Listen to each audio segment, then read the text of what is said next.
মুহররম মাসের একটা বিশেষ দিন আছে আশুরা, যেটা মুহররমের 10 তারিখে হয়ে থাকে। এই মুহররম উপলক্ষে যদি আমি একটি দুইটা রোজাও রাখতে না পারি, তাহলে আমি কি জবাব দেব রাসূলুল্লাহ সাল্লাল্লাহু আলাইহি ওয়াসাল্লামের কাছে? সুযোগ অনুযায়ী অন্তত একটা দুইটা রোজা হলেও রাখার চেষ্টা করি। নিজে যদি রাখতে না পারি, নিজের বন্ধু বান্ধব পরিবার যারা রাখার মতো সুযোগ আছে, ডিউটির চাপ নাই, কষ্টের ডিউটি নাই, তাদেরকে অন্তত উৎসাহিত করি। আলহামদুলিল্লাহ রাব্বিল আলামিন ওয়াস সালাতু ওয়াস সালামু আলা নাবিয়িনা মুহাম্মদ ওয়া আলিহি ওয়া আসহাবিহি আজমাইন, আম্মা বা'দ। প্রশংসা কেবল আল্লাহ সুবহানাহু ওয়া তাআলার জন্য, দরুদ এবং সালাম নাজিল হোক প্রিয় নবী মুহাম্মদ মুস্তাফা সাল্লাল্লাহু আলাইহি ওয়াসাল্লামের প্রতি। আল্লাহুম্মা সাল্লি আলাইহি আল্লাহুম্মা বারিক আলাইহি। সম্মানিত ভাই বন্ধুগণ, হিজরি বর্ষের প্রথম মাস মুহররম।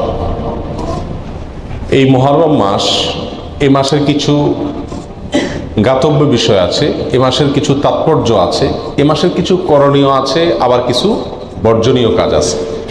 আমরা সংক্ষেপে আজকে জেনে নিব যে মুহররম মাসের কি গুরুত্ব কোরআন এবং হাদিসের দৃষ্টিতে আছে, এবং এই মাস উপলক্ষে একজন মুমিনের জন্য কি কি করণীয় আছে, আর এই মাস উপলক্ষে একজন মুমিনের জন্য কি কি বর্জনীয় আছে।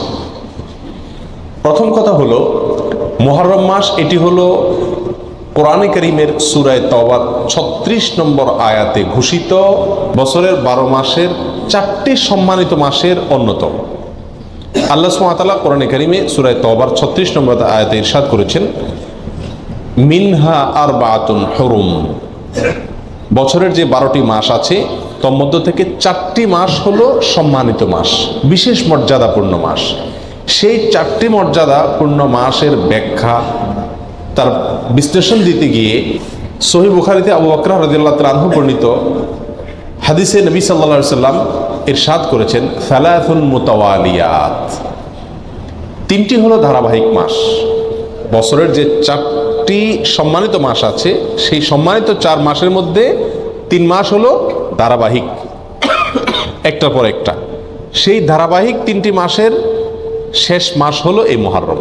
সম্মানিত মাসের অপর মাসটি হলো রজব, আল্লাযী বাইনা জুমাদা ওয়া শাবান, রজব মুদার আল্লাযী বাইনা জুমাদা ওয়া শাবান, অর্থাৎ রমজান মাসের আগের মাস, জুমাদা সানি এবং শাবান মাসের মধ্যবর্তী যে মাসটা রজব মাস, সেটাও সম্মানিত 4 মাসের চতুর্থ মাস।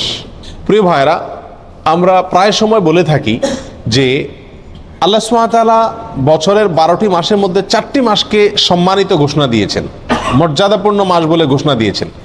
আল্লাহ যে মাসকে সম্মানিত বলে ঘোষণা দিয়েছেন, মর্যাদাপূর্ণ বলে ঘোষণা দিয়েছেন, সেই মাসগুলো কখন আসে, কখন যায়, বা কোন কোন মাস সম্মানিত মাস, কোন কোন মাস সাধারণ মাস, এই সম্পর্কে আমাদের সমাজে খুব একটা ধারণা নাই বললেই চলে। আমরা এখানে যারা আছি, আমরাও বেশিরভাগ লোক জানি না কোনটা সম্মানিত মাস আর কোনটা সাধারণ মাস, ঠিক না ভাই? ঠিক। অথচ কোরআনে কারীমে আল্লাহ সুবহানাহু ওয়া তাআলা এই সম্মানিত মাস সম্পর্কে বেশ কয়েকটি আয়াতে বিস্তারিত বিবরণ উল্লেখ করেছেন। নবী সাল্লাল্লাহু আলাইহি সাল্লাম একাধিক হাদিসে এ বিষয়ে আলোচনা করেছেন। তাহলে একজন মুমিন হিসাবে আমাদের জন্য এই সম্মানিত 4 মাস সম্পর্কে ধারণা রাখা জরুরি নাকি জরুরি না? প্রিয় ভাইরা, 2টি মাস চলে গেছে, এগুলো সম্মানিত মাস ছিল, কিন্তু আমরা কয়জন মানুষ এই মাসগুলো অতিবাহিত করার সময় মনে পড়েছে যে এটি একটি সম্মানিত মাস যাচ্ছে? কয়জন মানুষ এমন আছে? হাতে গুনে পাওয়া কঠিন হয়ে যাবে, ঠিক না? ঠিক। প্রিয় ভাইরা, অতএব যে মাসটি এখন চলছে মুহররম মাস, এই মাসটিতে অন্তত আমরা এই কথা বারবার চিন্তায় আনার চেষ্টা করি, মাথায় আনার চেষ্টা করি, মনে করার চেষ্টা করি যে যেই মাসটি শুরু হয়েছে 30 দিন পর্যন্ত এই মাসটি আল্লাহ সুবহানাহু ওয়া তাআলা 4টি মাসকে বিশেষ সম্মানিত মাস বলেছেন, তার ভিতরে অন্যতম সেরা সম্মানিত মাস এটি। মুহররম শব্দের অর্থই হলো সম্মানিত। মুহররম শব্দের অর্থ কি? সম্মানিত। অতএব মুহররম মাসটি এই 4টি সম্মানিত মাসের মধ্যে আবার সবচেয়ে বেশি সম্মানিত মাস, সবচেয়ে বেশি মর্যাদাপূর্ণ মাস। আমরা আরো সহজ করে বলতে চাইলে বলতে পারি, রমজানের পরে সবচেয়ে শ্রেষ্ঠ মাস হলো এই মুহররম মাস। প্রিয় ভাইরা, কিন্তু মুহররম মাস আসে যায়, কখন আসে কখন যায় আমাদের কোনো খোঁজ খবরও থাকে না, ঠিক কি না?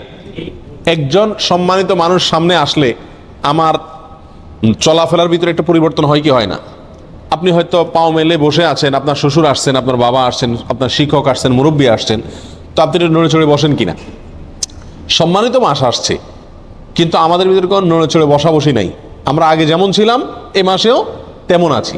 এর মূল কারণ হলো আমরা জানি না যে এটি একটি সম্মানিত মাস। এই মাসকে আল্লাহ তাআলা কি দিয়েছেন? সম্মান দিয়েছেন, মর্যাদা দিয়েছেন। ঠিক না ভাই? ঠিক। প্রিয় ভাইরা, অতএব যে মাসটি শুরু হয়েছে এই মাসটি সম্মানিত মাস, এই কথাটি আমাদেরকে মনে রাখতে হবে, বারবার মনে আনতে হবে। সম্মানিত মাসের করণীয় কি? সবচেয়ে বড় কথা হলো সম্মানিত মাসের সম্মান দেওয়া। সম্মানিত মাসের কি দেওয়া? সম্মানী মানুষকে যেরকম সম্মান দিতে হয়, আল্লাহ যেহেতু এই মাসকে সম্মানিত ঘোষণা করে দিয়েছেন, অতএব এই মাসকে সম্মান দেওয়া। এই মাসকে সম্মান আমরা কিভাবে দেব? নেক কাজ, ভালো কাজ, পাঁচ ওয়াক্ত সালাত ইত্যাদি, এগুলোকে সময় মতো আদায় করব। অন্য মাসে যদি একটু গাফলতি করি, এই মাসে গাফলতি করব না। এই কথা মাথায় রেখে যে এটা সাধারণ মাস না, এটা কি মাস? সম্মানিত মাস। যারা সবসময় বিড়ি সিগারেট খায় এরা কিন্তু শ্বশুরের সামনে খায় না, ঠিক কিনা? কেন? যে আমি খারাপ কাজ করি, কিন্তু তাই বলে শ্বশুরের সামনে খারাপ কাজ করে আর ডবল খারাপ কাজ করব না, ঠিক কিনা? অতএব একজন মুমিন একটি সম্মানিত মাস, একটি মর্যাদাপূর্ণ মাস যখন অতিবাহিত করবেন, তিনি তখন অন্য সময় যে গুনাহের কাজগুলো করেন, এই মাসে সে গুনাহের কাজগুলো করতে ভাববেন যে এই মাসকে আল্লাহ সম্মান দিয়েছেন, আল্লাহর দেওয়া সম্মানকে আমার রক্ষা করতে হবে, বিধায় গুনাহ করা যাবে না। আল্লাহ কোরআনে বলছেন, ফালা তাজলিমু ফিহিন্না আনফুসাকুম, তোমরা সম্মানিত মাসসমূহে নিজেদের প্রতি কি করো না? অবিচার করো না। বিভিন্ন তাফসীরের কিতাবে উলামা ইকরাম লিখেছেন যে এখানে অবিচার করা বলতে আল্লাহ সুবহানাহু ওয়া তাআলা গুনাহের কথা বুঝিয়েছেন। অর্থাৎ এই সম্মানিত মাসসমূহে নিজের প্রতি নিজে অবিচার করো না, পাপাচার করে গুনাহের কাজ করে। অন্য সময়ও গুনাহ করা নিষেধ, কিন্তু সম্মানিত মাসে গুনাহ করার নিষেধাজ্ঞার মাত্রাটা আরো বেশি, গুরুত্বটা বেশি। প্রিয় ভাইরা, অতএব এই মাসে অন্তত মাঝে মধ্যে মনে করব, স্মরণ করার চেষ্টা করব যে এটি একটা কি মাস যাচ্ছে? সম্মানিত মাস যাচ্ছে। আর সম্মানিত 4টি মাস মুখস্থ করে নিব: জিলকদ, জিলহজ, মুহররম, আর 4 নম্বর হলো রজব, রমজান মাসের আগের মাস। মনে থাকবে তো ইনশাআল্লাহ? প্রিয় ভাইরা, মুহররম মাসের একটি বিশেষ করণীয় আছে, আর সেই করণীয়টা হলো এই মাসে বেশি বেশি নফল রোজা রাখা, নফল সিয়াম রাখা। নবী সাল্লাল্লাহু আলাইহি সাল্লাম সহিহ মুসলিমের হাদিসে আসছে, তিনি ইরশাদ করেছেন, আফদালুস সিয়ামি বা'দা রমাদান শাহরুল্লাহিল মুহররম, রমজানের পরে সবচেয়ে উত্তম রোজা হলো আল্লাহর মাস মুহররম মাসের রোজা। আল্লাহর মাস মুহররম মাসের রোজা। মুহররম মাসকে কার মাস বলা হয়েছে ভাই? আল্লাহর মাস বলা হয়েছে। কে বলেছেন? রাসূল করিম সাল্লাল্লাহু আলাইহি ওয়াসাল্লাম। অতএব এই মাসটির বিশেষ মর্যাদা, এক তো সম্মানিত 4 মাসের একটি মাস, আরেকটি মর্যাদা পেলাম যে এই মাসকে আল্লাহর মাস বলে নবী সাল্লাল্লাহু আলাইহি ওয়াসাল্লাম এই মাসকে বিশেষ সম্মান দিয়েছেন। বলে অন্যগুলা কার মাস? অন্যগুলাও আল্লাহর মাস, কিন্তু এটাকে আল্লাহর দিকে সম্বন্ধ করে এই মাসের বিশেষ মর্যাদা, স্পেশাল মর্যাদার কথা ইঙ্গিত করা হয়েছে। প্রিয় ভাইরা, অতএব এই মাসের করণীয় হলো বেশি বেশি নফল রোজা রাখা। রমজানের পরে সবচেয়ে উত্তম নফল রোজার জন্য উত্তম মাস হলো এই মাস। নফল রোজার শ্রেষ্ঠ মাস মুহররম মাস। প্রিয় ভাইরা, আমরা বেশিরভাগ মানুষ মুহররম মাস উপলক্ষে আশুরার 1-2 রোজা রাখি, ওইটা আশুরা উপলক্ষে, ওটা ভিন্ন। মুহররম হিসাবে এই মাসে নবী সাল্লাল্লাহু আলাইহি সাল্লাম রোজা রাখার গুরুত্ব বর্ণনা করেছেন। রমজানের পরে সবচেয়ে বেশি রোজার জন্য গুরুত্বপূর্ণ মাস হিসেবে অভিহিত করেছেন। তিনি নিজে অবশ্য শাবানে রেখেছেন, এই মাসে রাখার সুযোগ তিনি পান না। এই মাসে রোজার ফজিলত নাজিল হওয়ার পরে তিনি রাখার সুযোগ পান নাই, তার আগেই হয়তো তিনি দুনিয়া থেকে বিদায় নিয়ে গেছেন, আর সেজন্য তিনি রাখতে পারেন নাই, কিন্তু আমাদেরকে জানাই গেছেন। প্রিয় ভাইরা, মুহররম তো প্রতিবারই আমাদের জীবনে একবার করে আসে, প্রতি বছরই একবার করে আসে। এই মুহররম উপলক্ষে যদি আমি 1-2টা রোজাও রাখতে না পারি, তাহলে আমি কি জবাব দেব রাসূলুল্লাহ সাল্লাল্লাহু আলাইহি ওয়াসাল্লামের কাছে? কথা বুঝে আসছে? এই মুহররম উপলক্ষে যদি 1টি রোজাও আমি না রাখি, তাহলে নবী সাল্লাল্লাহু আলাইহি ওয়াসাল্লাম যে মাসে রোজার এত গুরুত্ব বর্ণনা করছেন, সেটাকে আমি কোনো কি করলাম না? কেয়ারই করলাম না, পাত্তাই দিলাম না। ঠিক না ভাই? ঠিক। এই জন্য ভাই, সুযোগ অনুযায়ী অন্তত 1-2টা রোজা হলেও রাখার চেষ্টা করি। নিজে যদি রাখতে না পারি, নিজের বন্ধু বান্ধব, পরিবার যারা রাখার মতো সুযোগ আছে, ডিউটির চাপ নাই, কষ্টের ডিউটি নাই, তাদেরকে অন্তত উৎসাহিত করি এবং নিজে মাথায় রাখি, নিয়ত রাখি, আল্লাহ যখনই তৌফিক দিবেন মুহররম মাস উপলক্ষে এই মাসে নফল রোজা রাখার গুরুত্ব রয়েছে, সেই জন্য অন্তত 1-2টা রোজা হলেও রাখার চেষ্টা করি। রাখবো তো ইনশাআল্লাহ? আল্লাহ তাআলা আমাদের সকলকে তৌফিক দান করেন। প্রিয় ভাইরা, এই হলো মুহররম মাস উপলক্ষে করণীয়। একমাত্র করণীয় হলো এই মাসে বেশি বেশি নফল রোজা রাখা, আর সম্মানিত মাস হিসেবে গুনাহের কাজ কম করা, নেকির কাজ ভালো করে বেশি করে করার চেষ্টা করা, যুদ্ধ বিগ্রহ না করা। এই মাসের একটা বিশেষ দিন আছে আশুরা, যেটা মুহররমের 10 তারিখে হয়ে থাকে। এই আশুরা উপলক্ষে আমাদের বেশ কিছু করণীয় আছে, আবার কিছু বর্জনীয় আছে। করণীয় কাজ কি সে বিষয়ে বলার আগে বলতে চাই, নবী করিম সাল্লাল্লাহু আলাইহি সাল্লাম মক্কা থেকে যখন মদিনায় হিজরত করে আসলেন, তিনি দেখলেন যে মদিনার মানুষেরা, ইহুদিরা, মদিনায় ইহুদিদের বসবাস ছিল, তাদেরকে তিনি দেখতে পেলেন যে তারা আশুরার দিন অর্থাৎ মুহররমের 10 তারিখে রোজা রাখে। তখন নবী করিম সাল্লাল্লাহু আলাইহি সাল্লাম তাদেরকে জিজ্ঞেস করলেন যে তোমরা এই দিনে রোজা রাখো কেন, রহস্য কি কারণে রোজা রাখো? তখন ইহুদিরা নবী সাল্লাল্লাহু আলাইহি সাল্লামকে জবাব দিলেন যে এই দিনে আমরা রোজা এই জন্য রাখি যে এই দিনে আল্লাহ সুবহানাহু ওয়া তাআলা তার নবী, আমাদের নবী অর্থাৎ বনী ইসরাঈলের নবী, ইহুদিদের নবী মুসা আলাইহিস সালামকে এবং তার জাতি বনী ইসরাঈলকে আল্লাহ তাআলা মুক্তি দিয়েছেন। ফেরাউনের অধীনে তারা কৃতদাস হিসাবে দীর্ঘদিন বন্দী ছিলেন, জুলুমের শিকার ছিলেন। আল্লাহ তাআলা তাদেরকে মুক্তি দান করেছেন, ফেরাউনকে ডুবিয়েছেন, সমুদ্রে ফেরাউনকে ডুবিয়েছেন, আর মুসা আলাইহিস সালামকে এবং বনী ইসরাঈলকে আল্লাহ তাআলা রক্ষা করেছেন। তাহলে বনী ইসরাঈল জাতির প্রতি মুসা আলাইহিস সালামের প্রতি আল্লাহ তাআলা অনুগ্রহ নাজিল করেছেন, তাকে এবং তার জাতিকে স্বাধীনতা দিয়েছেন, মুক্তি দিয়েছেন। আর সেই জন্য আমরা তার উম্মত হিসাবে শুকরিয়া আদায় করে এই দিন রোজা রাখি। নবী করিম সাল্লাল্লাহু আলাইহি সাল্লাম তাদের এই কথা শুনে বললেন, নাহনু আহাক্কু বিমূসা, তোমরা মুসা আলাইহিস সালামের অনুসারীর দাবি করো ঠিক আছে, কিন্তু মুসা আলাইহিস সালামের অনুসারী হিসাবে তোমরা যত না সত্য, তার চাইতে বেশি সত্যবাদী অনুসারী হিসাবে আমরা। অতএব মুসা আলাইহিস সালামের প্রতি আল্লাহর অনুগ্রহ নাজিল হয়েছে এই দিনে, সেই উপলক্ষে তোমরা যদি শুকরিয়া আদায় করে আল্লাহর কাছে রোজা রাখো, তাহলে আমাদের রোজা রাখার অধিকার আরো বেশি। এই নবী সাল্লাল্লাহু আলাইহি সাল্লাম তখন সাহাবা একরামকে বললেন যে তোমরাও কি করবে, আশুরার দিনে রোজা রাখবে, তবে ইহুদিদের সঙ্গে ব্যতিক্রম করবে। ইহুদিদের সঙ্গে কি করবে? ব্যতিক্রম করবে। আর ব্যতিক্রমটা হলো এই যে তারা একটি রোজা রাখে, আমরা দুইটা রাখবো। তারা রাখে শুধু আশুরার দিনে, আমরা রাখবো তার সাথে আরেকটা রোজা যোগ করে। এই আরেকটা রোজা যোগের ব্যাপারে কোনো বর্ণনা আসছে একটা আগে অথবা একটা পরে, অর্থাৎ 9, 10 অথবা 10, 11। আশুরা তো 10 তারিখের রোজা, তার সাথে একটা আগে অথবা পরে যে কোনো একদিন একটা রোজা যোগ করে হয় 9, 10 আর না হয় 10, 11 রাখার জন্য বলা হয়েছে। যদিও সেই হাদিসকে ওলামা একরামের কেউ কেউ সহিহ বলেছেন, কেউ কেউ জয়ীফ বলেছেন। তবে নবী করিম সাল্লাল্লাহু আলাইহি ওয়াসাল্লাম তার মৃত্যুর আগের বছর বা তিনি তার মৃত্যুর বছর বলেছিলেন যে আল্লাহ যদি আমাকে আগামী বছর হায়াতের বাঁচিয়ে রাখেন, আমি যদি বেঁচে থাকি, তাহলে লাসুমান্নাত তাসিআ ওয়াল আশিরা, তাহলে আমি আগামী বছর মুহররম আসলে, আশুরা আসলে 9 এবং 10 2 দিন রোজা রাখবো। এই হাদিস থেকে বোঝা গেল নবী সাল্লাল্লাহু আলাইহি সাল্লামের আকাঙ্ক্ষা ছিল, তার নিয়ত ছিল, তার ইচ্ছা ছিল আশুরার সাথে আগের দিন রোজা মিলিয়ে রাখা, অর্থাৎ 9, 10, 11 না। এই জন্য ওলামা একরাম বলেন সবচেয়ে উত্তম হলো আশুরা উপলক্ষে একজন মুমিনের জন্য 2টা রোজা রাখা। আর সে 2টা রোজা হলো কোনটা? 9 এবং 10। কথা বোঝা আসছে? শুধু 10 তারিখের রোজা রাখা যাবে কিনা, যে 2টা রাখতে পারতেছে না সে কমপক্ষে একটা রাখতে পারবে কিনা, এ বিষয়ে ওলামা একরাম অনেকে বলেছেন এটা অনুচিত হবে, মাকরুহ হবে। কেন? কারণ হলো ইহুদিদের সাথে মিল হয়ে যায়, নবী সাল্লাল্লাহু আলাইহি ওয়াসাল্লাম ইহুদিদের থেকে ব্যতিক্রম করতে বলেছেন, সেজন্য একটা রাখা উচিত নয়। আর অন্যান্য ওলামা একরাম বলেন যে নাই মামার চাইতে কানা মামা ভালো, একেবারে 2টা যদি না রাখতে পারে কমপক্ষে একটা রাখলো। কথা বুঝে আসছে? তো যাই হোক, 2টা রাখা উত্তম, আর সেটা হলো 9 এবং 10। নবী সাল্লাল্লাহু আলাইহি সাল্লাম আশুরার রোজার ফজিলত তালাশের জন্য, এই রোজার ফজিলত অন্বেষণের জন্য যত চেষ্টা করতেন, রমজানের ফরজ রোজার পরে অন্য কোনো নফল রোজার ব্যাপারে, নফল রোজার ফজিলত আহরণ করার ব্যাপারে এত বেশি চেষ্টা তিনি করতেন না বলে হাদিসে প্রমাণিত। এক বর্ণনা আসছে, নবী সাল্লাল্লাহু আলাইহি সাল্লাম বলেছেন, আবু হুরায়রা রাদিয়াল্লাহু তাআলা বর্ণনা করছেন হাদিসটি, যে নবী সাল্লাল্লাহু আলাইহি সাল্লাম ইরশাদ করেছেন, সিয়ামু ইয়াউমি আশুরা আহতাসিবু আলাল্লাহি আন ইউকাফিরা সানাতাল্লাতী ক্বাবলা, আশুরার দিনে যদি কেউ রোজা রাখে, আল্লাহর প্রতি আমার ধারণা হলো আল্লাহ তাআলা তার পিছনের 1 বছরের গুনাহ মাফ করে দিবেন।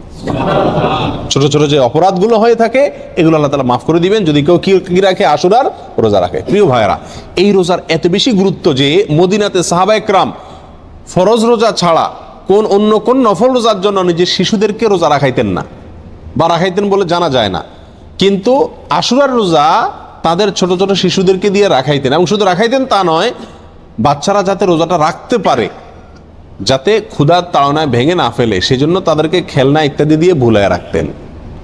এইসব কিছু থেকে আশুরার রোজার গুরুত্ব একজন মুমিনের কাছে পরিষ্কারভাবে ফুটে ওঠে। এই জন্য ভাই, মুহররমের 10 তারিখে আমরা কি রাখবো? ইনশাআল্লাহ রোজা রাখবো, আর তার সাথে 9 তারিখ মিলিয়ে রাখবো। বাংলাদেশে যারা আছেন তারা বাংলাদেশে আকাশে যেহেতু একদিন পরে চাঁদ দেখা যায়, সৌদি আরবের পরে আমাদের ভৌগোলিকভাবে আমাদের অবস্থানের কারণে একদিন পরে যেহেতু আমাদের কাছে চাঁদ দেখা যায়, সেহেতু আমরা এদেশের একদিন পরেই সাধারণত কি রেখে থাকি, আপনার আশুরা রোজা রেখে থাকি। আল্লাহ তাআলা আমাদের সকলকে আমলটা করার তৌফিক দান করেন। প্রিয় ভাইরা, এই ঘটনা থেকে, এই আলোচনা থেকে আমরা জানতে পারলাম আশুরা এটা একটি বিজয়ের দিন। আশুরার দিনটা একটা কিসের দিন? বিজয়ের দিন, একটা মুক্তির দিন। কার মুক্তির দিন? মুসা আলাইহিস সালামের। কার বিজয়ের দিন? মুসা আলাইহিস সালাম এবং বনী ইসরাইলের। আল্লাহর একজন উলুল আজম নবী, একজন সিনিয়র একজন নবী মুসা আলাইহিস সালামের বিজয়ের দিন, তার প্রতি আল্লাহর রহম নাজিলের দিন, মুক্তির দিন, ঠিক কিনা? এবং সেই হিসাবে আমরা বলতে পারি এটা একটি মূলত সুখের দিন। একটি কিসের দিন? সুখের দিন। বিজয়ের দিন হিসাবে কি? সুখের দিন। আর এই জন্য তো শুকরিয়া আদায় করে রোজা রাখতে হয়। কিন্তু আমাদের দেশে শতকরা ৯৯ জন মানুষ আশুরা বলতে জানে এটা হলো শোকের দিন, সুখের উল্টা শোকের দিন, ঠিক না? ঠিক। আমাদের দেশে মানুষ জানে আশুরা মানে কারবালার দিন। আশুরা মানে কিসের দিন ভাই? কারবালার দিন। আশুরা আসলে মানুষ জানে যে এই দিনে কারবালা একটা নির্মম হত্যাকাণ্ডের ঘটনা ঘটেছিল, এটা মানুষ জানে। কিন্তু এর পিছনের যে ইতিহাস, এর যে আরো গোড়ার ইতিহাস, এর যে মূল এবং আসল ইতিহাস, মুসা আলাইহিস সালামের বিজয়ের ঘটনা, সেটা আমাদের দেশে মানুষ কি করে না? জানে না। প্রিয় ভাইরা, এই দিনটিতে বিজয় হয়েছিল মুসা আলাইহিস সালামের, সেটি হলো এই দিনের মূল ঘটনা, আসল ঘটনা। আর সেই ঘটনাকে কেন্দ্র করেই নবী সাল্লাল্লাহু আলাইহি ওয়াসাল্লাম রোজা রাখতে আমাদেরকে কি করেছেন? নির্দেশ করেছেন। সেটা আমাদের জন্য পালনীয়। কিন্তু একই দিনে ঘটনাচক্রে আরেকটি দুর্ঘটনাও ঘটে গিয়েছিল। একটি নির্মম, পৃথিবীর ইতিহাসের নির্মমতম হত্যাকাণ্ড ঘটে গিয়েছিল। নবী সাল্লাল্লাহু আলাইহি ওয়াসাল্লামের অত্যন্ত প্রিয় দৌহিত্র হোসেন রাদিয়াল্লাহু তাআলা আনহুকে অত্যন্ত নির্মমভাবে হত্যা করা হয়েছিল কারবালায়। প্রিয় ভাইরা, এই কারণে আমাদের অনেক ভাইরা মনে করেন যে তাহলে এই দিনে আর সুখ পালন করা যাবে না, এই দিনে আর আল্লাহর প্রতি শুকরিয়া আদায় করে রোজা রাখা যাবে না। তাহলে কি করতে হবে? শোক পালন করতে হবে। এই ঘটনাকে বোঝানোর জন্য একটা ছোট এক্সাম্পল, ছোট একটি উপমা দিয়ে থাকি। সেটা হলো, ধরুন 16 ডিসেম্বর আমাদের বিজয় দিবস।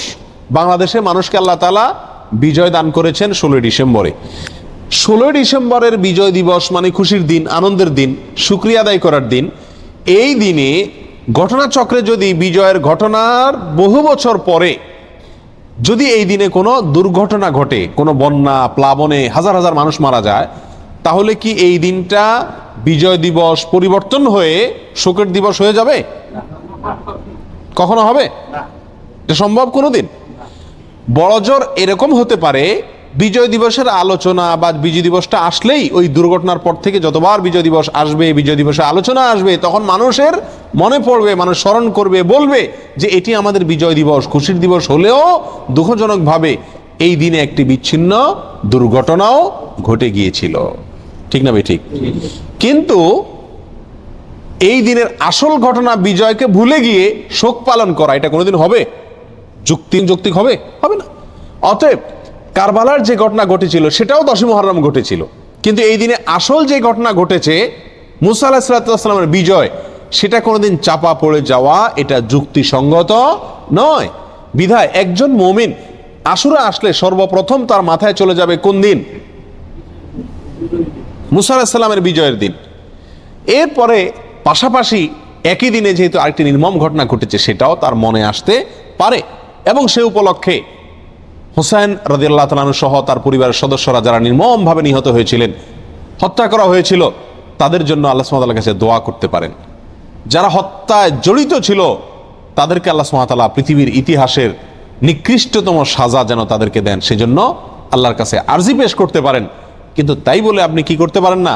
তাজিয়া মিছিল, শোক মিছিল এগুলা বের করতে পারেন না। কারণ ইসলাম 3 দিনে বেশি কোনো মৃত্যুতে, কোনো দুর্ঘটনায় শোক পালন করার সুযোগ, অনুমতি দেয় নাই। অতএব রাজনৈতিক আপনার বিভিন্ন দলগুলো তাদের শোক পালন করে থাকে বছরকে বছর, যুগ যুগ ধরে, সেটা ভিন্ন বিষয়। কিন্তু ইসলামী শরীয়তে কোনো মানুষের মৃত্যুর পরে 3 দিনের বেশি শোক পালন করার কোনো সুযোগ, অনুমোদন নাই। প্রিয় ভাইরা, অতএব আশুরা উপলক্ষে প্রথম আমাদেরকে খেয়াল রাখতে হবে যে আমাদের ধারণাটাকে পরিবর্তন করতে হবে। এই দিনটি কারবালার দিন নয়, এই দিনটি হলো মুসা আলাইহিস সালামের বিজয়ের দিন, পাশাপাশি কারবালার ঘটনাও ঘটেছে। আল্লাহ তাআলা আমাদেরকে সঠিকটা বোঝার তৌফিক দান করেন।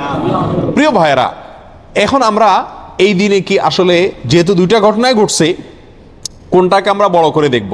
মুসা আলাইহিস সালামের বিজয়কে বড় করে দেখব, নাকি হোসেন রাদিয়াল্লাহু তাআলা আনহুর মৃত্যুকে, শাহাদাতকে, শোকের দিনটাকে, শোকটাকে বড় করে দেখব? কোনটাকে বড় করে দেখব? মুসা আলাইহিস সালামের বিজয়টাকে বড় করে দেখব। কেন? দুই কারণ। নাম্বার এক, মুসা আলাইহিস সালামের বিজয়ের খবর দিয়ে গেছেন মুহাম্মদ সাল্লাল্লাহু আলাইহি সাল্লাম, এবং তিনি ওই বিজয় পালন করা, রোজা রাখার মাধ্যমে সেই বিজয় পালন করার জন্য আমাদেরকে শিক্ষা দিয়ে গেছেন। ঠিক না ভাই? ঠিক। শুকরিয়া আদায় করার জন্য রোজা রাখার আদর্শ তিনি রেখে গেছেন। তার আদর্শ পরিবর্তন হওয়ার কোনো সুযোগ আছে? আল্লাহ সুবহানাহু ওয়া তাআলা বলেছেন, আল ইয়াউমা আকমালতু লাকুম দীনাকুম ওয়া আতমামতু আলাইকুম নিআমাতি ওয়া রাদিতু লাকুমুল ইসলামা দীনা। তোমাদের প্রতি আজ আমি ইসলামকে পরিপূর্ণ, আমার নিয়ামতকে পরিপূর্ণ করে দিয়েছি। ইসলামের মধ্যে নবী সাল্লাল্লাহু আলাইহি সাল্লামের ইন্তেকালের পরে, তার মৃত্যুর পরে আর কোনো জিনিস যোগ হওয়া অথবা বিয়োগ হওয়ার কোনো সুযোগ নাই। অতএব নবী সাল্লাল্লাহু আলাইহি সাল্লামের মৃত্যুর বহু বছর পরে কারবালার ঘটনা ঘটেছে, বিধায় কারবালার ঘটনাকে কেন্দ্র করে কোনো কর্মসূচি যদি দিতে হয়, একই দিনে নবী সাল্লাল্লাহু আলাইহি সাল্লামের কর্মসূচি থাকে, দেওয়া কর্মসূচি থাকে, তাহলে কোনটা অগ্রাধিকার পাওয়ার কথা? নবী সাল্লাল্লাহু আলাইহি সাল্লামের দেওয়া কর্মসূচি, তার শেখানো বাতানো আমলের অগ্রাধিকার হওয়া যুক্তির দাবি। ঠিক না ভাই? ঠিক।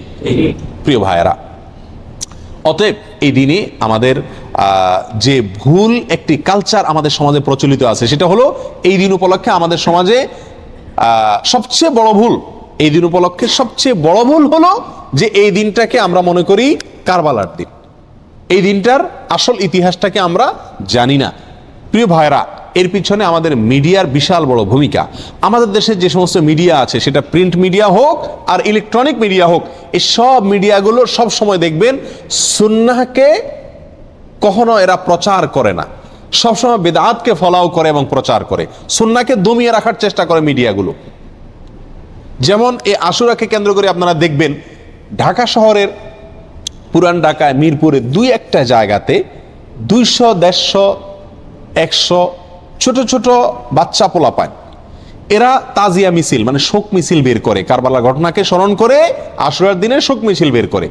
ওই মিছিলের ঘটনাকে, ওই মিছিলকে আপনার সারাদিন টেলিভিশন, রেডিও, পত্রপত্রিকায় ফলাও করে প্রকাশ করে, এবং ওই দিনের সংবাদের অন্যতম শিরোনাম থাকে সমস্ত মিডিয়াগুলোতে, আজ পবিত্র আশুরা। আজকের এই দিনে মহানবী হযরত মুহাম্মদ সাল্লাল্লাহু আলাইহি সাল্লামের প্রিয় দৌহিত্র হুসাইন রাদিয়াল্লাহু তাআলা আনহুকে কারবালার প্রান্তরে, ইরাকের কারবালার প্রান্তরে নির্মমভাবে শহীদ করেছে অমুক অমুক অমুক অমুকে। এখানে বলতে বলতে কোনো মিডিয়াতে, বিশেষ করে রেডিও চ্যানেলগুলোতে বিশিষ্ট সাহাবী, কোরআনের লেখক, ওহীর লেখক মুআবিয়া রাদিয়াল্লাহু তাআলা আনহুকে অকথ্য ভাষায় গালিগালাজ করা হয়। কথা বুঝে আসছে? এবং সংবাদে আরো বলা হয় এই দিনটি উপলক্ষে রাজধানী ঢাকা সহ দেশের বিভিন্ন জায়গায় তাজিয়া মিছিল বের করা হয়েছে, অর্থাৎ শোক মিছিল বের করা হয়েছে। প্রিয় ভাইরা, 150-200 লোকের 2-3টা মিছিল, এটা সারাদিন সংবাদে বলে। একই দিনে মহানবী হযরত মুহাম্মদ সাল্লাল্লাহু আলাইহি সাল্লামের সুন্নাহকে পালন করতে গিয়ে, নির্দেশকে পালন করতে গিয়ে সারা দেশে লক্ষ লক্ষ মানুষ নফল রোজা রেখেছেন, সেই কথা কিন্তু কোনো মিডিয়া কি করে না, বলে না। যার কারণে মানুষ ওই ভুলটা জানে, সঠিকটা জানে না, বেদাত জানে, সুন্নাহ জানে না, একটা জানে আরেকটা জানে না। ঠিক না ভাই? ঠিক। প্রিয় ভাইরা, অতএব আমাদেরকে সঠিকটার প্রচার করতে হবে। এই জাতীয় বিষয়গুলোকে বেশি বেশি কি করতে হবে? প্রচার করতে হবে।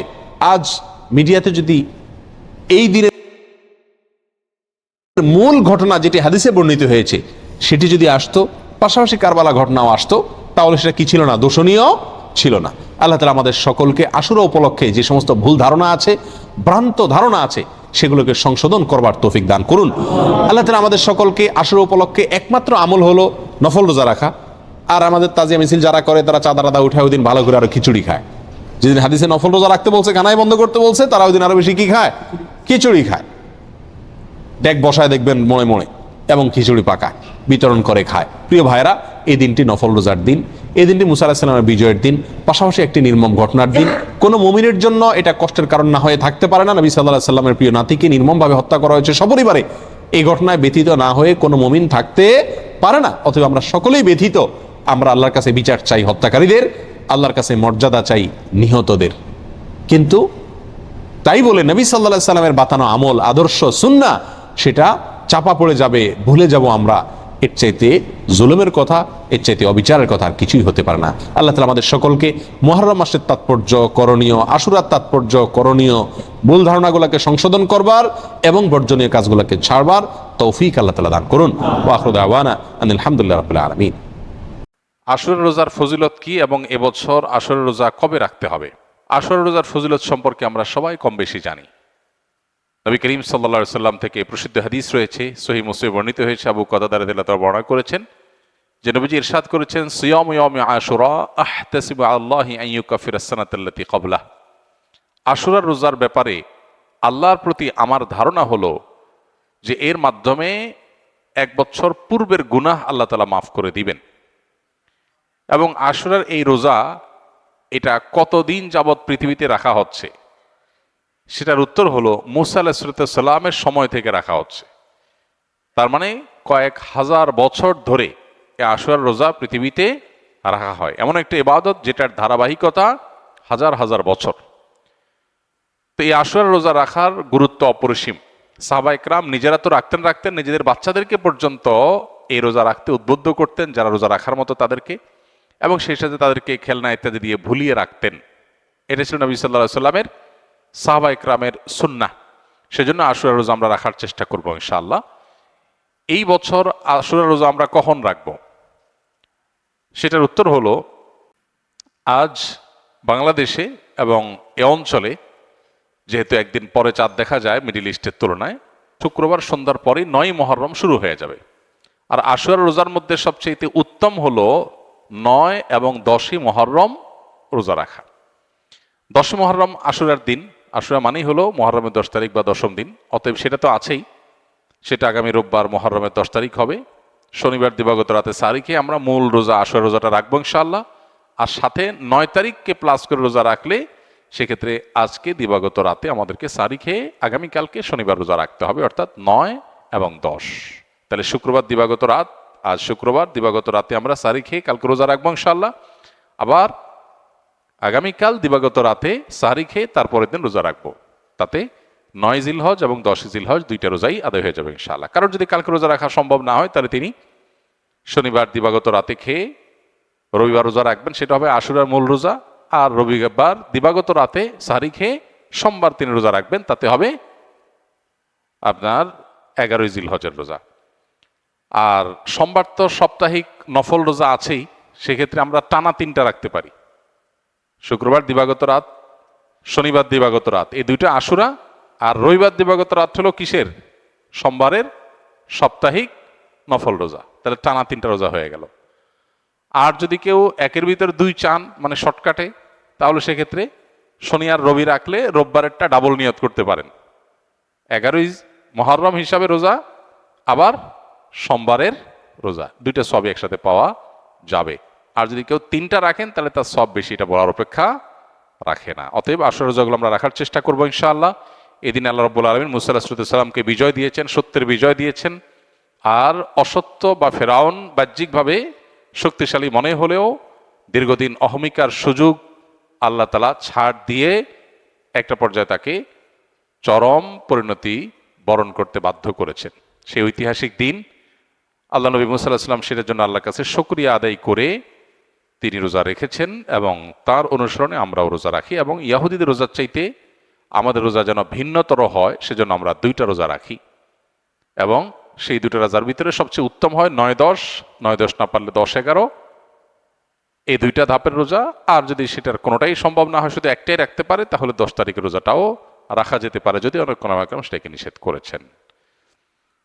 আশুরা উপলক্ষে কি কি আমল করব? আশুরা উপলক্ষে সর্বপ্রথম এবং প্রধান আমল হলো রোজা রাখা, যেটা আমরা এতক্ষণ বললাম। মুহররমের 10 তারিখ এবং তার সাথে 9 তারিখ, এই 2টা রাখা উত্তম। কারণ নবী সাল্লাল্লাহু আলাইহি সাল্লাম বলেছেন, যদি আমি আগামী বছর বেঁচে থাকি তাহলে আমি 9-10 রোজা রাখবো। এই জন্য 9-10 রাখাটা উত্তম, এটা নবীজির স্বপ্ন ছিল, আকাঙ্ক্ষা ছিল।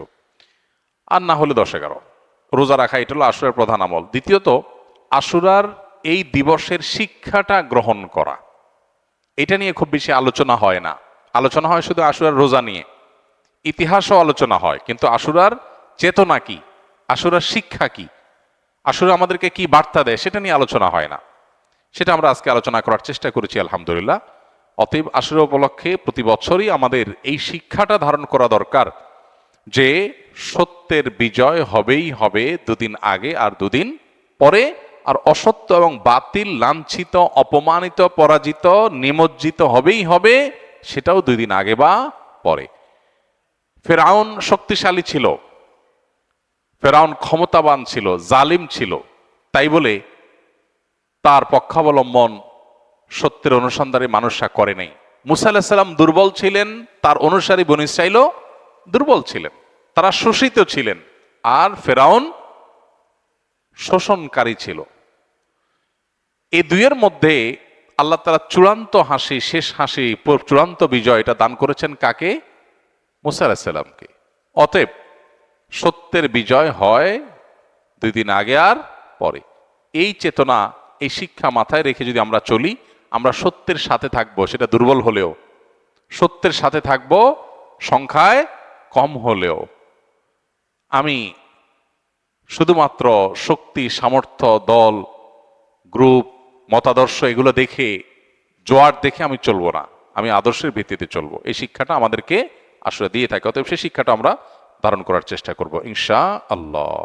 আশুরা উপলক্ষে একটা হাদিস, যে হাদিসকে ইমাম তিরমিজি রাহিমাহুল্লাহ বিশুদ্ধ বললেও, হাসান বললেও, অন্য ইমামরা অনেকে জয়ীফ বলেছেন, সেটা হলো এই দিনে আল্লাহ তাআলা আল্লাহর বান্দাদেরকে মাফ করার ইতিহাস আছে। অতএব পরবর্তী জাতিরাও আল্লাহর কাছে তওবা করলে এই দিনে তওবা কবুল হবে, আল্লাহ তওবা করবেন, কবুল করবেন।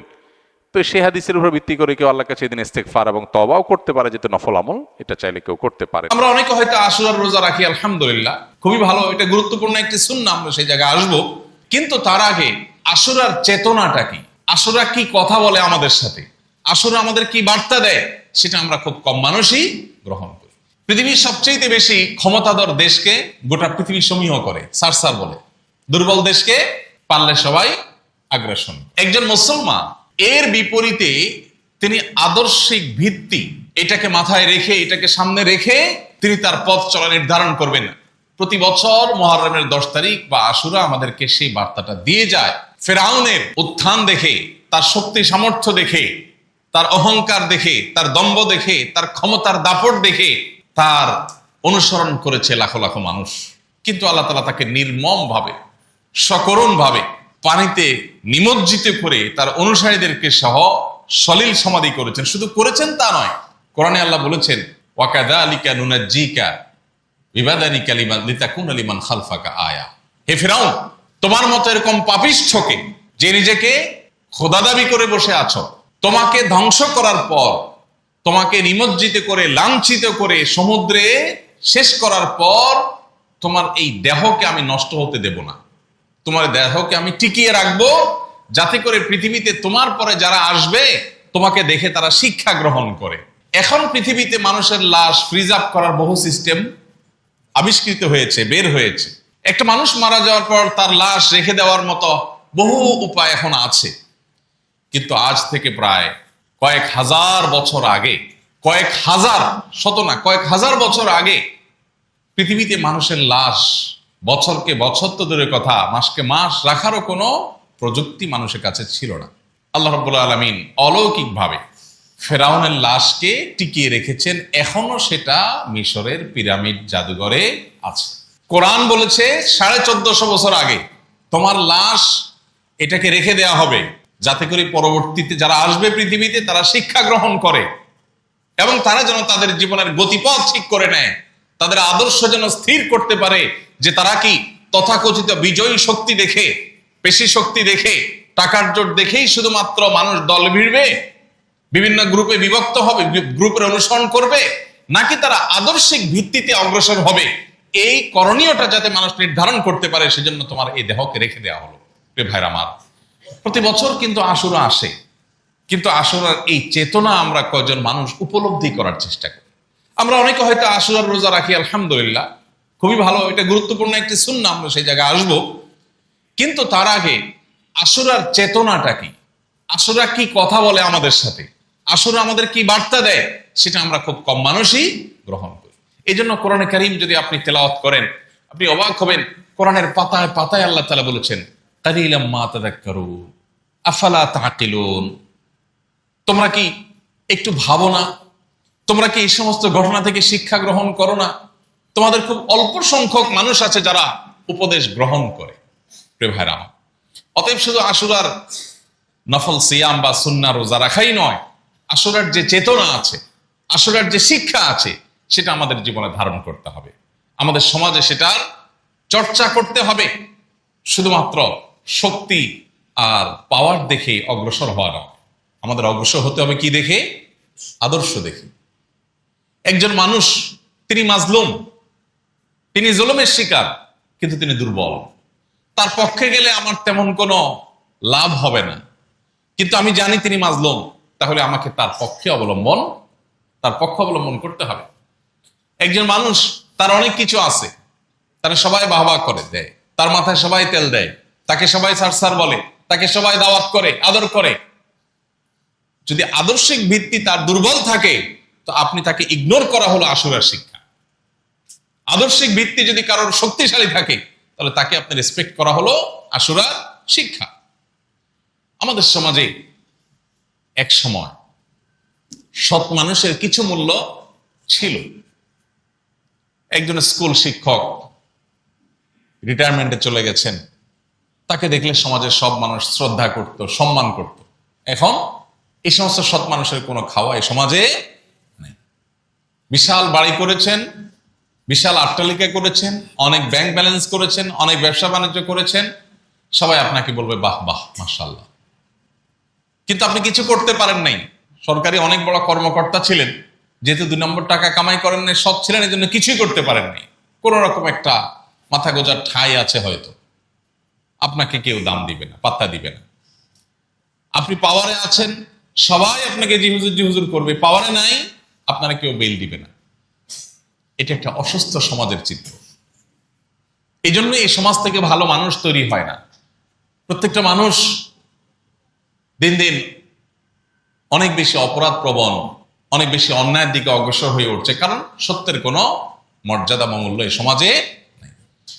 অথচ আল্লাহ রাব্বুল আলামিন মানব ইতিহাসের শুরু থেকে আজও পর্যন্ত সব ক্ষেত্রেই চূড়ান্ত এবং শেষ বিজয় দিয়েছেন সত্যকে, হককে, আর চূড়ান্ত এবং আসল পরাজয় আল্লাহ তাআলা দিয়েছেন বাতিল এবং অসত্যকে। অতএব আমাদেরকে এই শিক্ষাটা, আশুরার এই শিক্ষাটাকে সবসময় ধারণ করতে হবে।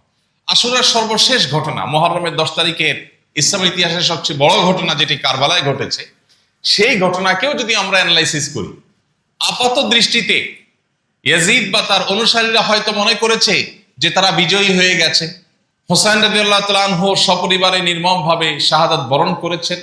বাহ্যিক দৃষ্টিকোণ থেকে মনে হচ্ছে যে তারা পরাজিত হয়ে গেছেন, আর ইয়াজিদ বা তার বাহিনীরা জয়ী হয়ে গেছে, তাদের ক্ষমতা পাকাপোক্ত করতে পেরেছে, তাদের পথের কাঁটা দূর করতে পেরেছে।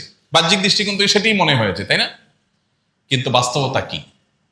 আজ তার খুনিরা গোটা পৃথিবীর প্রান্তে প্রান্তরে সবার কাছে ধিকৃত, আর হোসাইন রাদিয়াল্লাহু তাআলা আনহু আজ গোটা পৃথিবীতে সমাদৃত।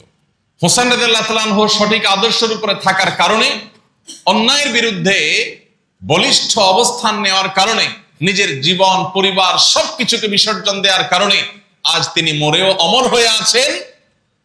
আর তখন সাময়িক বিজয় পাওয়া ইয়াজিদ এবং তার বাহিনীরা আজ সারা পৃথিবীর মানুষের কাছে চিরঘৃণিত হয়ে আছে। প্রিয় ভাইরা আমার, এই জন্য পৃথিবীর বহু বিজয়ের পেছনে লুকায়িত থাকে অনেক পরাজয়, আবার অনেক পরাজয়ের পেছনে লুকায়িত থাকে অনেক বিজয়ের আনন্দময় ইতিহাস। এই জন্য ইমানদার বাহ্যিক জয় পরাজয়ের চাইতে তার আদর্শিক অবস্থানকে সবচেয়ে বেশি গুরুত্ব আরোপ করবে। এটাই হলো মুহররমের 10 তারিখ বা আশুরার অন্যতম বড় একটা শিক্ষা। আল্লাহ তাআলা আমাদেরকে সেই শিক্ষাকে ধারণ করার, গ্রহণ করার, চর্চা করার তৌফিক দান করুন। আবু হুরায়রা রাদিয়াল্লাহু আনহু বর্ণিত বুখারী মুসলিমের হাদিসে নবী করিম সাল্লাল্লাহু আলাইহি সাল্লাম থেকে বর্ণিত হয়েছে যে তিনি যখন মদিনায় এসেছেন, মদিনায় আগমন করার পর মদিনার ইহুদিরা প্রিয় নবী সাল্লাল্লাহু আলাইহি সাল্লাম আগমনের পর দেখতে পেলেন যে তারা আশুরার দিনটিতে বিশেষ গুরুত্বের সাথে রোজা রাখে। তখন তিনি তাদেরকে এই দিনের রোজা রাখার বিশেষ গুরুত্বারোপের কারণ জানতে চাইলেন যে তোমরা এই দিনে কেন বিশেষভাবে রোজা রাখো। তখন তারা বলল যে এটা এমন একটা দিন যে হাদা ইয়াউমুন আযীম, এটা একটা বিশাল বড় দিন। নাজ্জাল্লাহু ফীহি মূসা ওয়া কওমাহ ওয়া গাররাকা ফিরআউনা ওয়া কওমাহ ফাসামাহু মূসা শুকরান ফানাহনু নাসুম।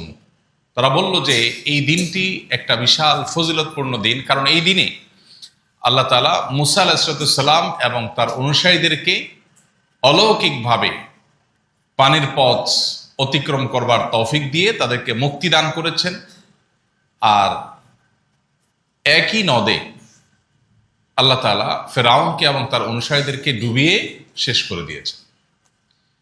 এই যে আল্লাহ তাআলা সত্যের বিজয় এবং বাতিলের পরাজয়ের এই ঐতিহাসিক ঘটনার সৃষ্টি করেছেন, সেজন্য আল্লাহর কাছে শুকরিয়া আদায় করে মূসা আলাইহিস সালাম রোজা রেখেছেন।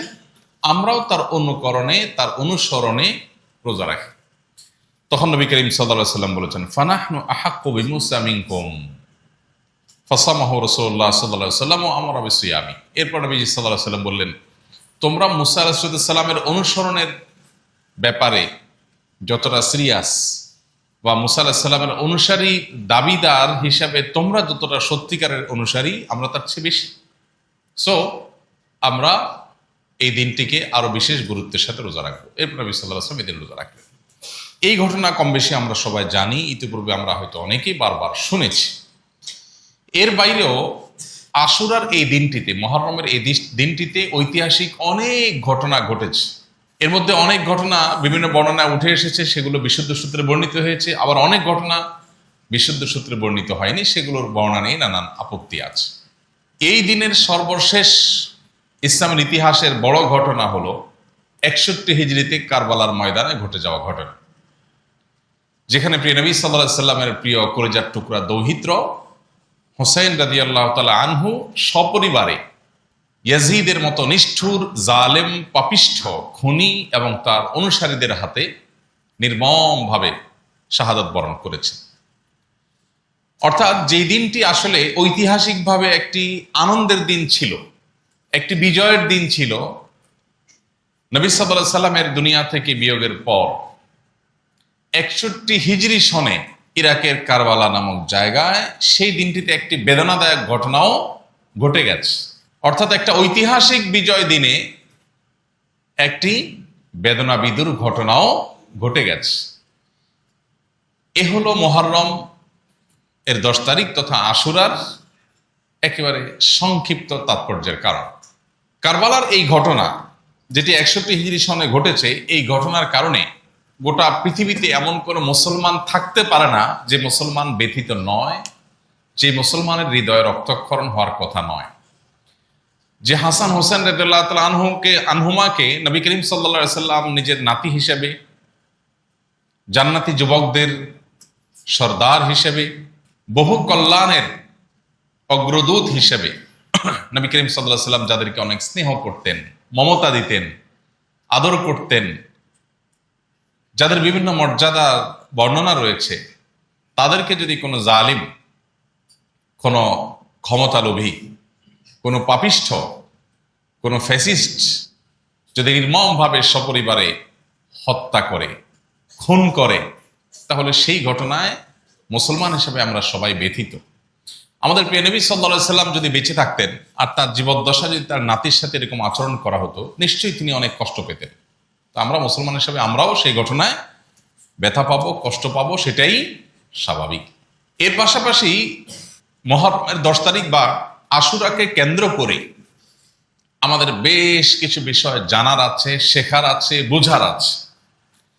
সে জানা, শেখা এবং বোঝার যে বিষয়গুলো আছে, তার মধ্যে থেকে সবচেয়ে বড় বিষয় হলো আল্লাহ রাব্বুল আলামিন সত্য এবং হককে বিজয়ী করেন, অসত্য এবং বাতিলকে পরাজিত করেন।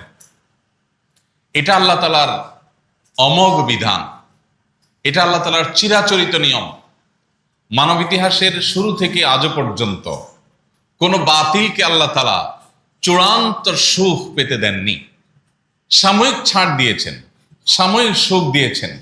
কত ফ্যাসিস্ট, কত জালিম, কত অত্যাচারী আমরা দেখেছি, মহল্লায় ছোট জালেম, ছোট মাস্তান, ছোট চাঁদাবাজ, ছোট অত্যাচারী, কিংবা কোনো বড় স্টেট বা রাষ্ট্রের কোনো বড় ফ্যাসিস্ট বা ক্ষমতালোভী বা জালিম, কিংবা আন্তর্জাতিক পরিমণ্ডলের কোনো পরাশক্তি যারা বিভিন্ন উপায়ে পৃথিবীর দুর্বল মানুষদের উপর অত্যাচার, অবিচার, জুলুম, নিষ্পেষণ পরিচালনা করে, তাদের চাকচিক্য দেখে আমরা বিভ্রান্তিতে পড়ে যাই।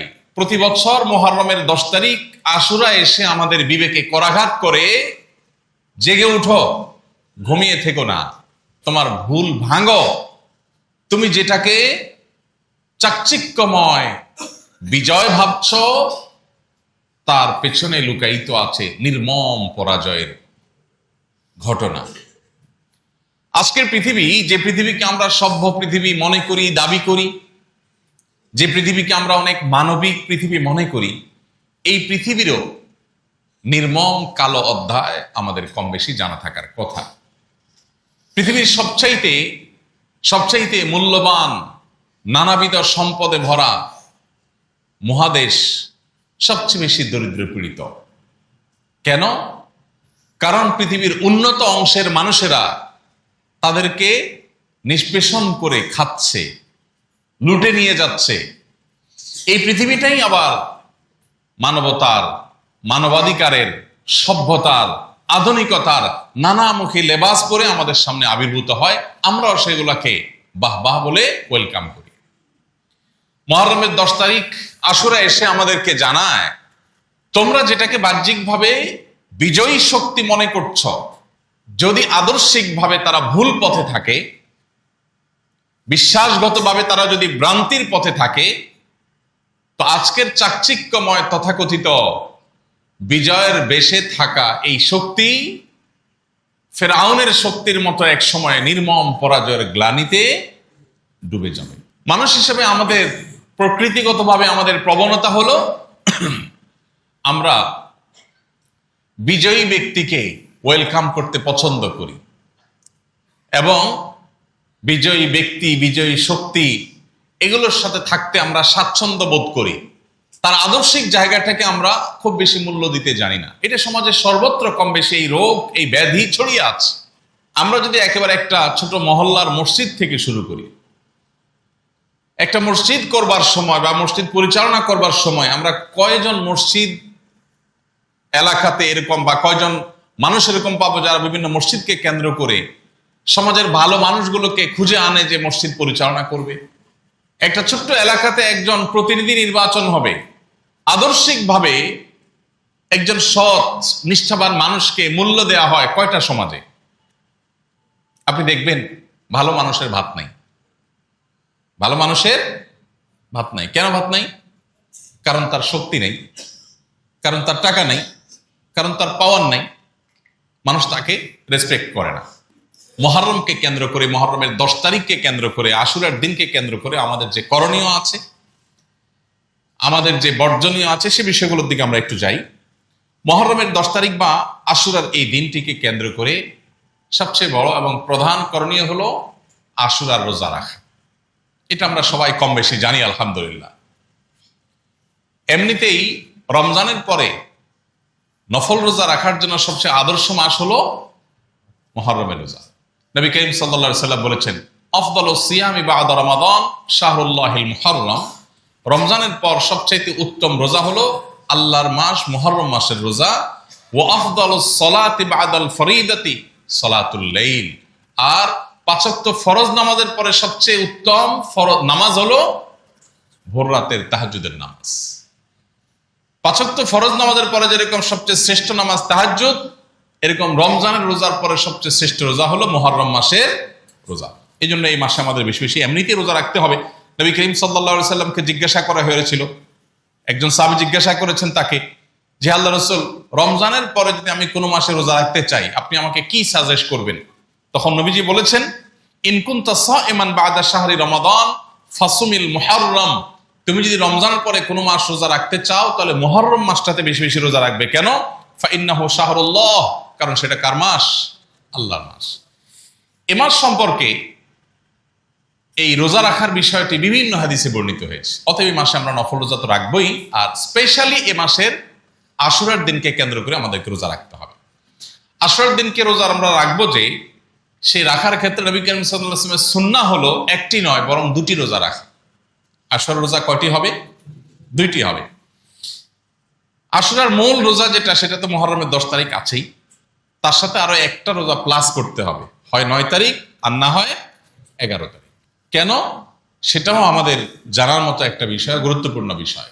আমরা এটা অনেকে শুনেছি নিশ্চয়। নবী করিম সাল্লাল্লাহু আলাইহি ওয়াসাল্লাম যখন দেখেছেন মদিনায় ইহুদিরা আশুরা উপলক্ষে একটা রোজা রাখে, নবীজি সাল্লাল্লাহু আলাইহি ওয়াসাল্লাম তখন সাহাবাদেরকে নির্দেশ করলেন যে সোম ইয়ামান ক্বাবলাহ আও ইয়ামান বাদাহ, তোমরা তাদের যে আশুরার রোজা মুসা আলাইহিস সালামের অনুকরণে তারা রাখে সেটা আমরাও রাখবো। আমরাও যদি মুসা আলাইহিস সালামকে শ্রদ্ধা করি, তার প্রতি ঈমান আনি নবী হিসাবে, রাসূল হিসাবে, কিন্তু পাশাপাশি আমরা মুসলিম হিসাবে তাদের থেকে আমাদের স্বাতন্ত্র্য বিশেষ বৈশিষ্ট্য যেন হয়, সেজন্য আমরা একটা রোজা প্লাস করব, হয় একদিন আগে আর না হলে একদিন পরে। তাহলে তারা রাখে একটা, আমরা রাখবো দুইটা। নবী সাল্লাল্লাহু আলাইহি ওয়াসাল্লামের পরিষ্কার নির্দেশনা রয়েছে, খালিফুল ইয়াহুদ, তোমরা ইহুদিদের ব্যতিক্রম করো। ইবাদত করার ক্ষেত্রেও তাদের সাথে যেন সাদৃশ্য না হয়, আমাদের যেন স্বাতন্ত্র্য থাকে, আমাদের যেন বিশেষত্ব থাকে, আমাদের ইবাদতে যেন ভিন্নতা থাকে, বৈচিত্র্য থাকে। সেজন্য নবী সাল্লাল্লাহু আলাইহি ওয়াসাল্লাম যেখানে নির্দেশ করেছেন, আজকে সেখানে ইবাদত তো অনেক পরের বিষয়, জাগতিক বিষয় পর্যন্ত আমরা তাদের অন্ধ অনুকরণ করছি। তারা যে শিক্ষাক্রম, তারা যে পাঠ্যক্রম, তারা যে আপনার সভ্যতা, তারা যে কালচার আর কৃষ্টি দিচ্ছে, ওইটাকে আমরা গোগ্রাসে গিলছি।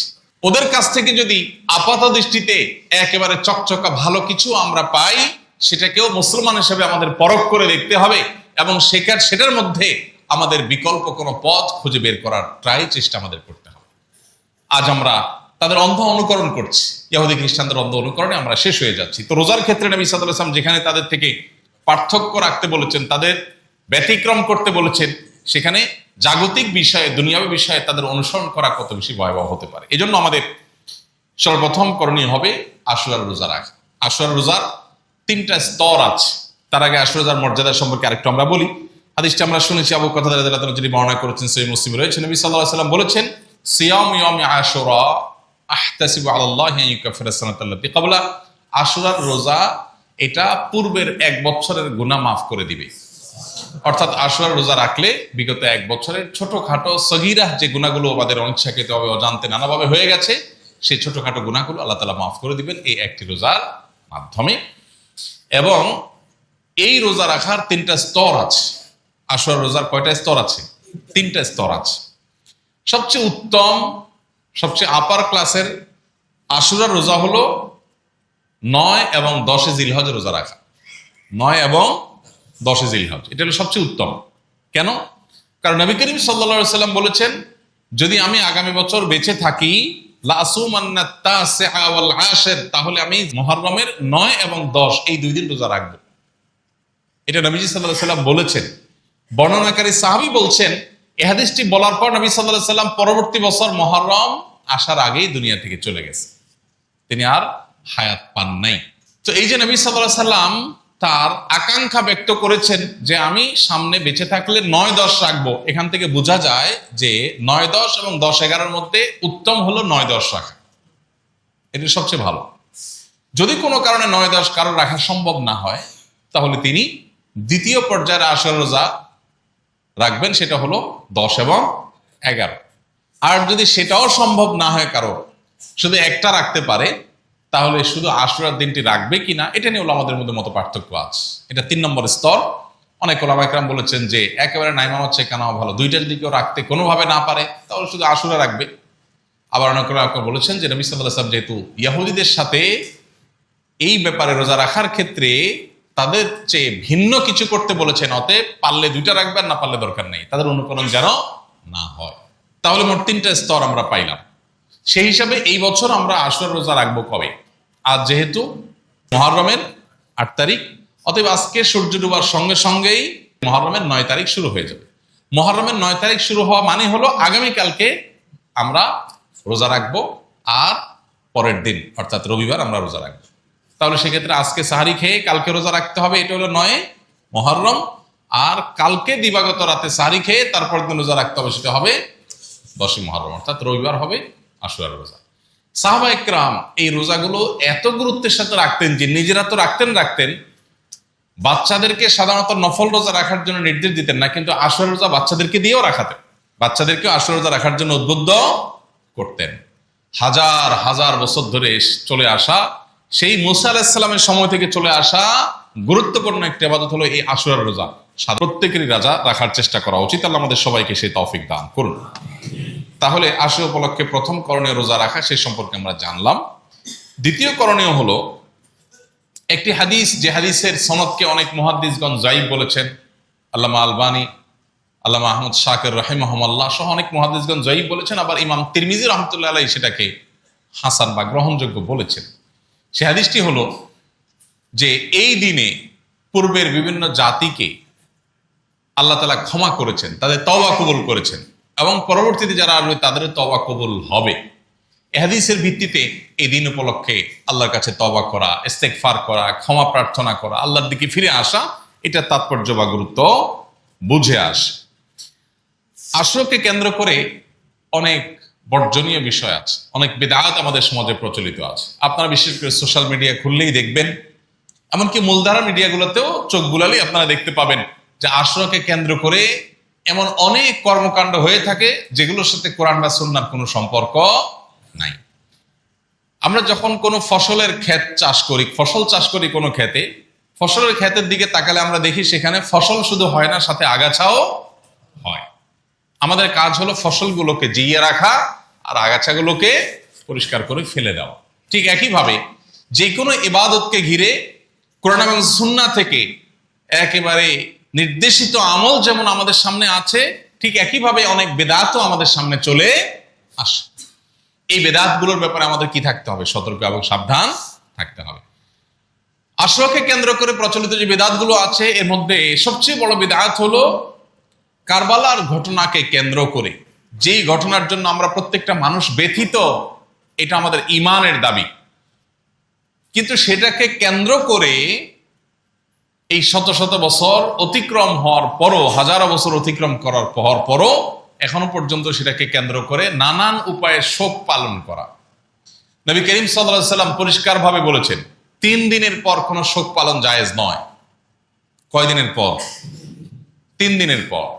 একজন বিধবা নারী, তিনি শুধুমাত্র 4 মাস 10 দিন পর্যন্ত শোক পালন করতে পারেন স্বামীর বিয়োগে। এছাড়া যত মানুষ দুনিয়া থেকে যাবে, যে কারোর মৃত্যুতে মানুষের শোক পালন হবে সর্বোচ্চ কতদিন? 3 দিন। 3 দিনে বেশি শোক পালন করা যায়। হ্যাঁ, কোন মানুষের বিয়োগে আপনার মনের ব্যথা, সেটা তো 3 বছরও থাকতে পারে, 30 বছরও থাকতে পারে, সারা জীবনও থাকতে পারে, সেটা ভিন্ন বিষয়।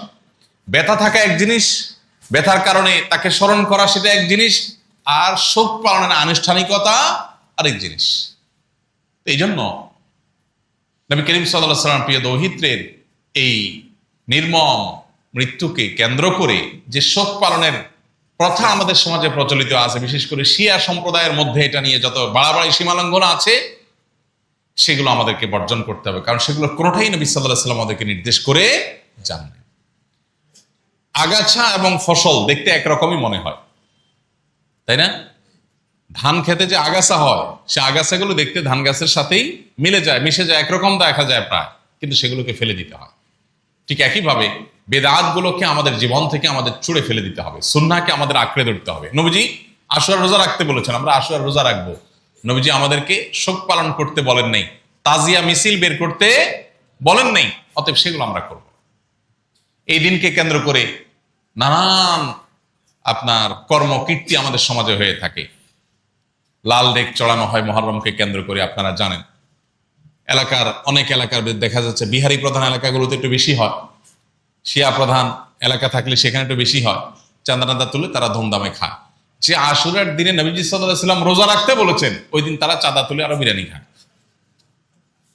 তাহলে এটা যে ভুল কাজ, এটা বোঝার জন্য পণ্ডিত হওয়ার দরকার নেই, কমন সেন্স থাকলে যথেষ্ট। যেখানে আশুরার দিনে নবী সাল্লাল্লাহু আলাইহি ওয়াসাল্লাম রোজা রাখতে বলেছেন, তারা ওই দিন আরো চাঁদা তুলে লাল ডেক বসা বিরিয়ানি খায়, বিতরণ করে, তবরক বিতরণ করে। দেখবে তো এগুলোর সাথে ইসলামের কোনো সম্পর্ক নেই। অনেকে দেখবেন হোসেন রাদিয়াল্লাহু আনহু শহীদ হয়েছেন, সেজন্য নিজের শরীরকে নিজে আঘাত করে, বাচ্চাদের শরীরকে আঘাত করে, রক্তাক্ত করে, শিয়াদের এই সমস্ত অপসংস্কৃতি, তাদের সমস্ত বেদাত এবং ভুল কাজ, এগুলো যাতে কোনোভাবে আমাদেরকে স্পর্শ না করে। এর বাইরে আশুরাকে কেন্দ্র করে আর নানাবিধ বেদাত আছে, কুসংস্কার আছে, সেগুলো সম্পর্কে আমাদের সচেতন সতর্ক থাকতে হবে। আর ইবাদত যেগুলো আছে সেগুলো আমাদেরকে ধারণ করতে হবে। ইবাদত এবং বেদাত সম্পর্কিত ধারণা আমাদের একেবারে পরিষ্কার থাকতে হবে। আল্লাহর কাছে কিয়ামতের ময়দানে ইবাদত গ্রহণযোগ্য হবে, বেদাত কখনো গ্রহণযোগ্য হবে না। অতএব দেখতে ইবাদত মনে হলেও কোরআন হাদিসে যদি প্রুফ না থাকে তাহলে সেটা আমরা কখনো ধারণ করব না, গ্রহণ করব না। আল্লাহ রাব্বুল আলামিন আমাদের সবাইকে আশুরার প্রকৃত শিক্ষা, আশুরার প্রকৃত চেতনা, সেটিকে আমাদেরকে ধারণ করার তৌফিক দান করুন। আমরা যেন সবসময় হক এবং সত্যের সাথে থাকি। সে হক এবং সত্য যদি দুর্বল হয়, যদি বাহ্যিকভাবে পরাজিত হয়, দুর্বল হয়, তারপরও আমি হকের সাথেই থাকবো, সত্যের সাথেই থাকবো। আর অসত্য, বাতিল, ভুল পথ সেটা যত শক্তিশালী হোক, আমি তার সাথে থাকবো না। এই অবস্থানটা যদি আমার পরিষ্কার করতে পারি, তাহলে শুধুমাত্র ওই মুসা আলাইহিস সালামের মতো বিজয়ী হব না, হোসেন রাদিয়াল্লাহু তাআলার মতো অমরই হব না। ইনশাআল্লাহ আখিরাতের অনন্ত অসীমকালের সুখ, স্বাচ্ছন্দ্য এবং সেখানকার সাফল্য নির্ভর করে এটার উপরে। সেটা আমাদের জন্য অপেক্ষা করবে যদি আমরা আমাদের আদর্শিক জায়গাটাকে পরিষ্কার করতে পারি। আল্লাহ আমাদের সবাইকে সে তৌফিক দান করুন।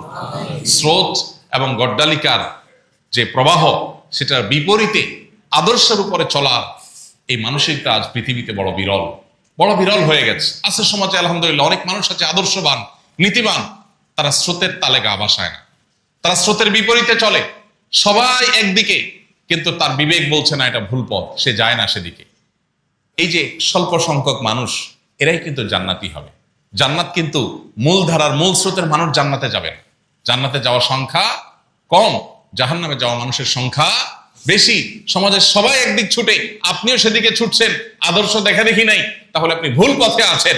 আপনাকে ভাবতে হবে আমি যা করতে যাচ্ছি, যা করছি, সেটা আসলে সঠিক কিনা। অতএব আসলে এই চেতনাকে আসুন জীবনে বারবার আমরা ধারণ করি, আমরা এটাকে গবেষণা করি, এটা নিয়ে ভাবি এবং এটাকে আমাদের জীবনে চলার পথের জন্য নির্দেশনা হিসাবে গ্রহণ করি। আল্লাহ আমাকে আপনাকে আমাদের সবাইকে তৌফিক দান করুন। আর আশুরার রোজা আমরা এটা কেন যেন মিস না করি, যাদের রাখার সামর্থ্য আছে সবাই রাখার চেষ্টা করি।